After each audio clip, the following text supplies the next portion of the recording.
Bonjour à tous et à toutes. Je vous remercie d'être avec nous aujourd'hui. Je suis Amanda, coordonnatrice des services francophones de l'Autorité de santé provinciale, PHSA, et nos services vous aident en fait à mieux comprendre le système de santé en Colombie-Britannique. Aujourd'hui, nous vous offrons ce webinaire sur la pleine conscience en collaboration avec le BC Children's Kelsey Mental Health Resource Center qui fournit des informations sur la santé mentale, des ressources en français également aux familles, parents et enfants, et le BC Children's Center for Mindfulness qui soutient la pratique de la pleine conscience, y compris des programmes cliniques et éducatifs, le développement professionnel de la santé et la recherche, et développe également des activités de pleine conscience pour les enfants, les jeunes, les familles, les soignants et les professionnels de santé. Je tiens également à remercier Réseau Santé Colombie-Britannique pour leur collaboration dans ce projet. Voilà, c'est tout pour les présentations. Voici comment cette séance de pleine conscience va se dérouler. Dr Tatiana Sotenjo va nous guider dans cette séance de pleine conscience. Puis nous aurons une petite session de questions-réponses de 5 minutes où vous pourrez poser vos questions dans le petit chat intitulé Q&A et écrivez vos questions et Dr Sotenjo vous répondra. Ensuite, à la fin de notre session Zoom, vous serez redirigé vers une page, un petit sondage pour avoir votre avis sur la séance d'aujourd'hui pour nous aider à améliorer nos événements futurs. Sans plus tarder, je vais introduire la Dr Sotenjo. La Dr Tatiana Sotenjo est spécialiste en santé et soins des adolescents et membre du Centre de méditation Pleine Conscience de l'hôpital des enfants de la Colombie-Britannique. Elle a suivi sa formation sous la tutelle du fondateur du centre, le Dr Zinvo. Depuis lors, la Dr Sotenjo œuvre pour l'intégration judicieuse de cette modalité dans les soins des patients et familles qui peuvent en bénéficier. Merci encore, Dr Sotenjo, d'être avec nous aujourd'hui. Et voilà, c'est à vous. Merci beaucoup, Amanda. Alors, je vous souhaite à tous et toutes la très bienvenue à cette session de méditation. Et le titre de notre méditation de pleine conscience aujourd'hui est La montagne. Donc, je vous invite à me rejoindre dans cette méditation et nous allons débuter après le son de la cloche.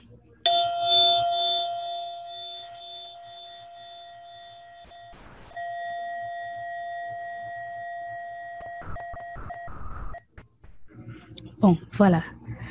Je vous invite à prendre conscience du mouvement de votre poitrine ou votre ventre quand vous respirez. Observez l'air qui entre et sort par vos narines. Lorsque vos pensées partent à la dérive, ce qui est tout à fait normal, redirigez votre attention là où vous ressentez le plus aisément votre respiration.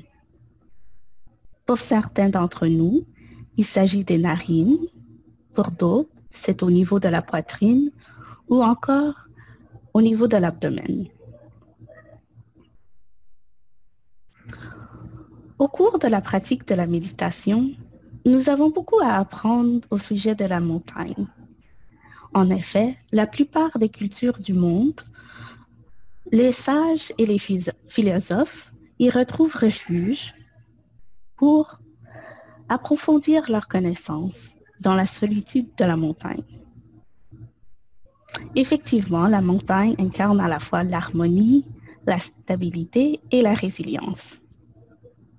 Alors, cet après-midi, je vous invite à refléter ou personnifier la montagne et les qualités que je viens de mentionner. L'image de la montagne peut servir d'aide-mémoire afin de maintenir la posture lorsque nous sommes assis. Or, elle est un exemple idéal de l'état de non-agir, et ce, par sa nature constante et immobile. Ainsi, je vous invite maintenant, si cela vous convient, à fermer vos yeux afin de faciliter l'imagination d'une montagne.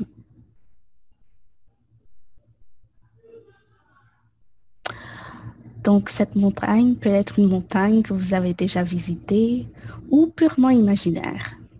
Peu importe, je vous invite à évoquer celle dont la forme vous plaît particulièrement.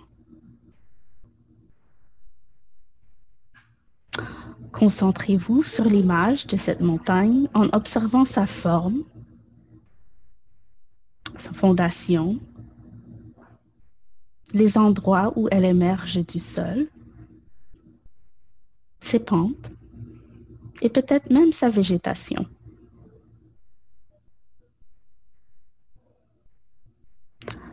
Votre montagne aurait peut-être de la neige sur son sommet, des arbres à sa base.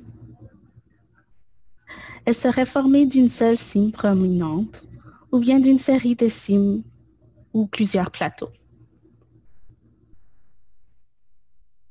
Maintenant que nous avons bien cerné les aspects de la montagne, remarquez particulièrement son immobilité, sa masse, sa beauté singulière depuis son origine. Quelle que soit la forme qu'elle revête, tranquillement assis, respirez cette image de la montagne.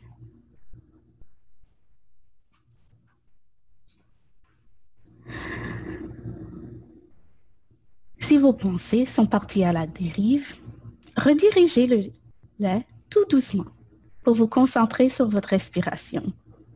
Calme, constante, aisée.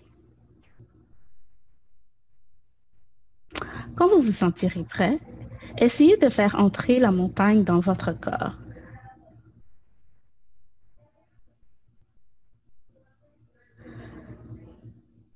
Assis là, votre vision de la montagne, ainsi que votre corps, ne fasse plus qu'un.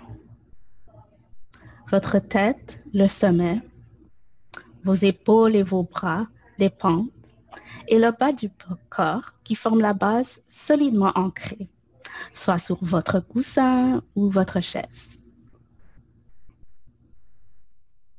Laissez un souffle régulier s'établir et si possible, observez votre colonne vertébrale, sa droiture qui nous rappelle la sensation d'élévation de la montagne, puisqu'en ce moment, nous sommes comme la montagne, immobile, centrée, enracinée et tranquille. En cette fin de saison estivale, le reflet de la montagne change, mais sa fondation est immuable. Au fur et à mesure que la lumière et que les saisons changent, que les nuits succèdent aux jours et le jour à la nuit, la montagne est toujours là, immuable, malgré la succession des saisons, des assauts du climat. Sa permanence s'opposant constamment au changement, mais sa fondation demeure. En gardant cette image à l'esprit, nous pouvons incarner cette même stabilité. Nous pouvons demeurer bien enracinés face à tous les événements qui peuvent survenir de jour en jour au cours des semaines, des saisons et du train-train de la vie quotidienne. Nous éprouvons, tout comme la montagne, la nature changeante des circonstances qui nous entourent. Parfois, nous passons des périodes très lumineuses, ou d'autres moments des périodes sombres, et parfois même certains moments de cafard.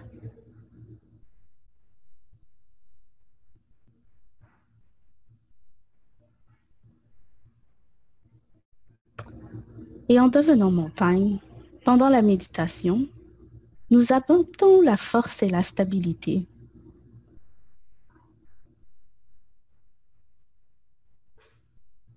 Peut nous aider à voir que nos pensées, nos sensations, nos crises émotionnelles, bref, les événements qui nous perturbent, ressemblent aux assauts du mauvais temps. Les tempêtes qui déferlent sur nos vies ne doivent pas être ignorées, mais au contraire, identifiées, ressenties, reconnues pour ce qu'elles sont, sans être prises au personnel. Avec cette attitude intérieure, nous arriverons à éprouver face à la tempête un calme, un silence et une sagesse dont nous ne serions jamais cru capables. Et, sur ce, je vous invite à laisser tranquillement l'image de la montagne s'effacer et disparaître.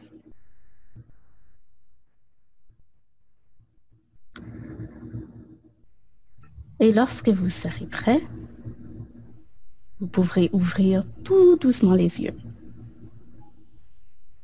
Je vous invite maintenant à continuer ces respirations régulières afin de continuer le reste de la journée tout en manifestant les qualités de notre montagne.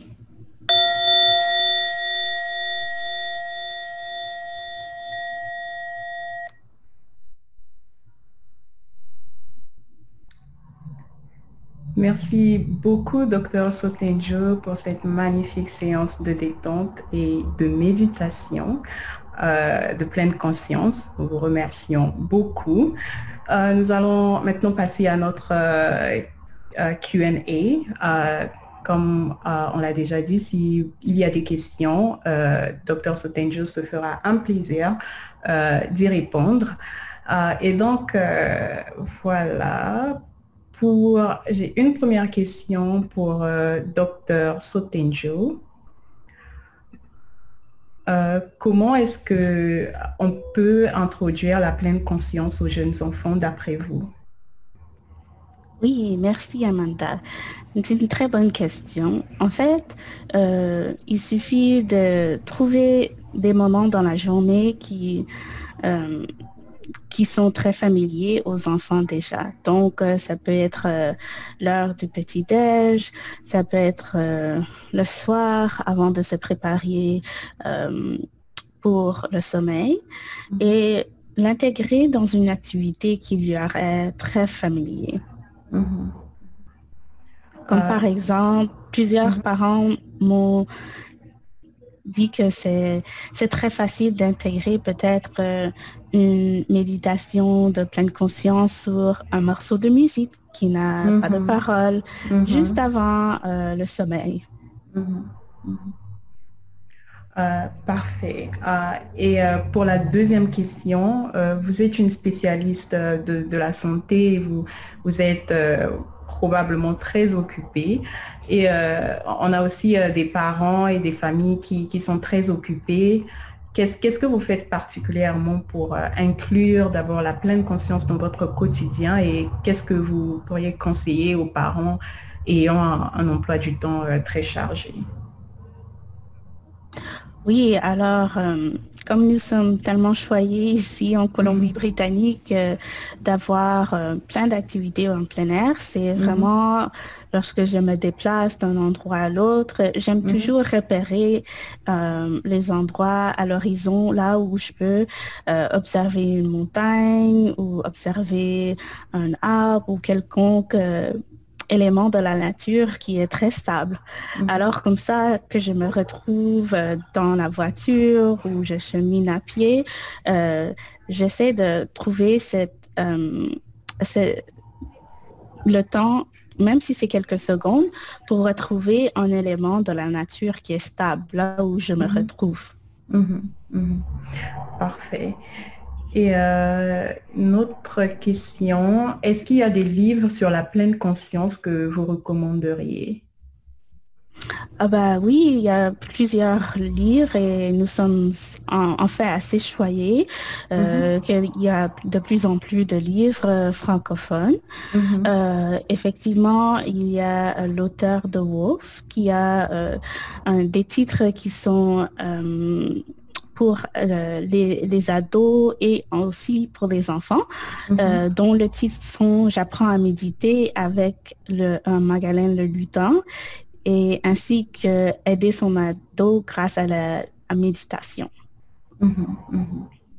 Ok, merci encore, docteur Sotenjo, pour encore cette magnifique session. Merci surtout pour votre temps et d'avoir pris le temps de passer ces beaux moments avec nous. Nous vous en sommes vraiment, vraiment reconnaissants. Encore à la fin de cette séance, on aura une page qui va s'ouvrir pour le sondage et on enverra également des emails pour les personnes qui ont participé, si celles-ci peuvent répondre à notre sondage. Nous vous remercions encore tous et toutes d'avoir participé et encore merci Dr. Sotenjo. Au revoir. Merci. Et sur ce, je vous laisse avec un petit poème de Libo. Les oiseaux ont disparu dans le ciel. Le dernier nuage s'est évanoui. Nous sommes assis, ensemble, la montagne et moi, jusqu'à ce que seule la montagne demeure. Alors, je vous souhaite une bonne continuation de votre semaine et fin de journée. Merci. Merci.